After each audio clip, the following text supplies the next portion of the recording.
Very good. So, good afternoon. Welcome to the speak section of the International English Language Testing System exam. And my name is Miko, and I will be your examiner today. Can you tell me your full name, please? My full name is Qin Ziqing, and Yeah. you can call me Camellia. Oh, very good, Camellia. Can I see your identification, like your ID card? Yes. Thank you you. are. Very good. So the whole exam will be divided into three parts. In the first part, we're going to discuss some personal questions about you. And in part two, you're going to give me a monologue and when you're going to describe something to me. And in part three, we will have a brief discussion based on what you talked about in part two. Is that clear? Okay. Very good. So let's begin with, do you study or do you work at the moment? Currently, I'm a student in the university. My major is literature. Very interesting. So why did you choose the subject to study? To be honest, I'm extremely interested in the literature. Their characteristics, their emotions, their feelings made me feel really touched. Perfect. So beside from the emotional side of things, what else do you find the most exciting about your study so far? Not only the subjects, but maybe you make some friends, maybe you enjoy the life where you live with your roommates, etc. Anything that you find exciting during your study so far. I think the most exciting thing during my study is to make many friends who has the same hobby with me. And we talk, we communicate, we discuss with the same topic that made me feel very interesting and give me a more comfortable environment to study. Very good. But then let's talk about boring and learning things.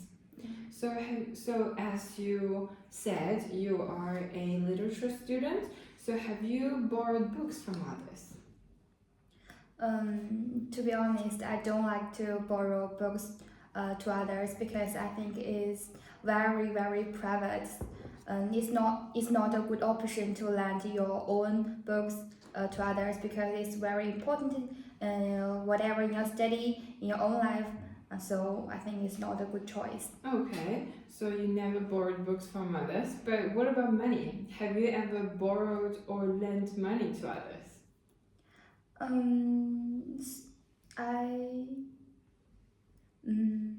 I don't borrow money from others. Maybe in the future, if I have some emergency to deal with, I might borrow some money from my honest friends, my relatives. But no, it doesn't happen. Very good. So, how do you feel when people borrowed something from you but never returned it to you? From my perspective, it's very very uncomfortable for me.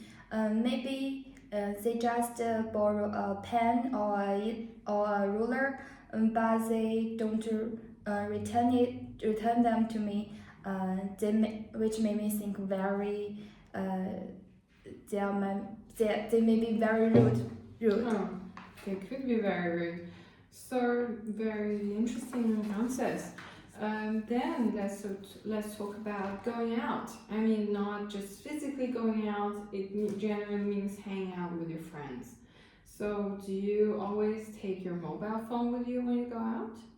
Yes, I always take my mobile phone when I was traveling or going out. But at the same time, how often do you bring cash with you?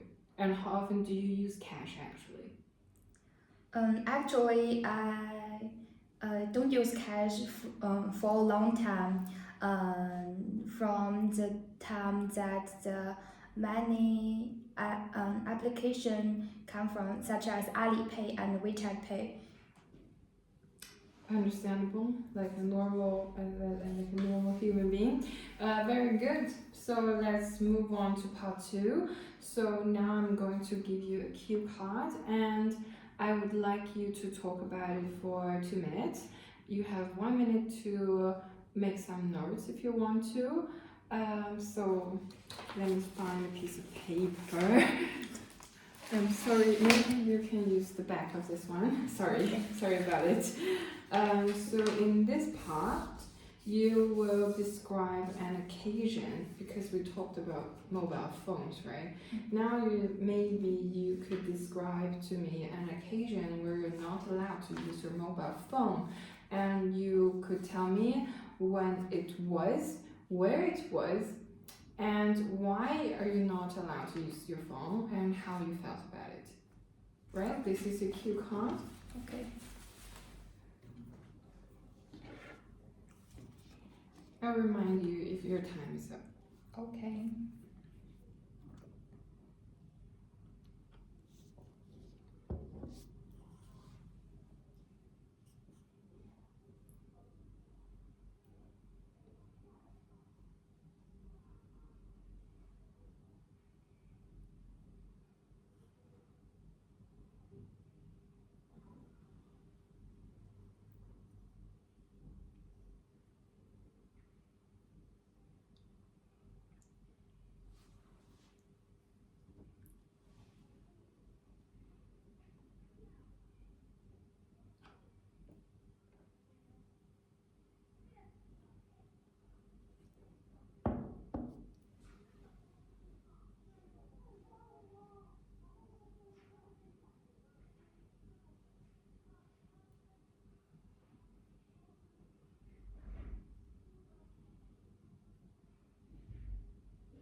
Oh, time's up. Okay, now we can start. And first occasion popping to my mind is a special experience that I watched a famous opera, rock Mozart. Mozart, and that was a incredible experience for me. The reason why I can't use this mobile phone is to protect the privacy of this opera and of the opera, and for their future performance. It don't make me feel angry or other types of mood. I think it's very reasonable to protect it. Without mobile phones, I can really enjoy the opera with my friends. We talking, we discussing, and enjoy the show that the brilliant actors brought us. They sing, they performing was really touching for me. So without mobile phone, I don't think it's very necessary during a performance or in other times in your life. You don't need to watch your phone all the time. Sometimes leaving your phone and enjoy other types of joy is also a great thing in your life. Okay, perfect. Thank you. So since we talked about occasions, about where you are not allowed to use the phone, now we should discuss more about that topic further. So, what positive and negative impact do mobile phones have on friendship, do you think? Do you think it makes each other closer or even further apart? What do you think? I think it's depend on what types of friends you make. If you make some online friends, you communicate with them through the mobile phones. Without them, you may losing the relationship with us is maybe have a bad consequences. consequence. But for the real life, if you meet your friends face to face, it will give you a sense of reality and satisfaction for you. Very good. But do you think it is necessary if we have laws on the usage of phones? Pardon, could Yeah, do you think it is necessary to have laws which kind of on the use of our mobile phones? Like we need to have laws, like strict laws, where you can't use your mobile phone at all, or you don't think it is necessary? laws? Can you spell this word? Okay, law, L-A-W. Oh, L-A-W, yeah. Laws means like strict regulation and rules, basically. Very strict rules. For using mobile phone. Yes. From my perspective, I think laws is necessary in this area, because many people will have the bad comments to a specific person or a phenomenon, and they will lead to cyberbullying. So that is a really bad consequence for people, or even for enterprise. And also I think we need more laws to restrict this behavior and create a more peaceful international environment. Very good. So speaking of leaving bad comments, I feel like that is a very good example on bad phone usage manners, right? Yeah. So can you give me some other examples on good and bad manners when using your mobile phone?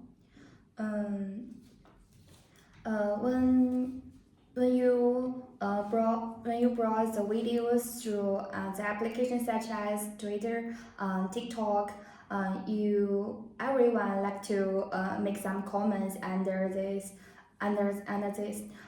If you just want to lead a cyberbullying such as you say, this man is so disgusting, he is a bastard. It's very bad comments for them. They will lead to a strong hurt in his mind. But if you encourage people to live a better life, it may be a very good comment in her life. It will bring more warmth in his heart. Very good. So we talked about leaving comments on the internet about a certain phenomenon, or under a certain comment, or under a certain video. So how do you think internet actually impacts people? Or like, let's put it another way. How did internet actually benefit people? Let's only focus on the positive side. That's a really good question to answer.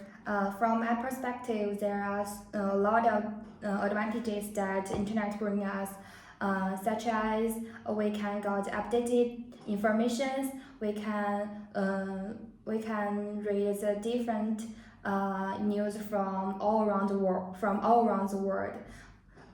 Secondly, we can study the classes on the internet to fulfill our target, such as we can take IELTS class online to learn more about it. And third, I think internet make people feel connected. We can easily communicate with others, even they are a different country, such as Australia. I can connect with my Australia friends more easily than before. Interesting. So, thank you very much. That is the end of the speaking exam. Do you have any questions for me? No, thank you. Thank you. 好，非常好。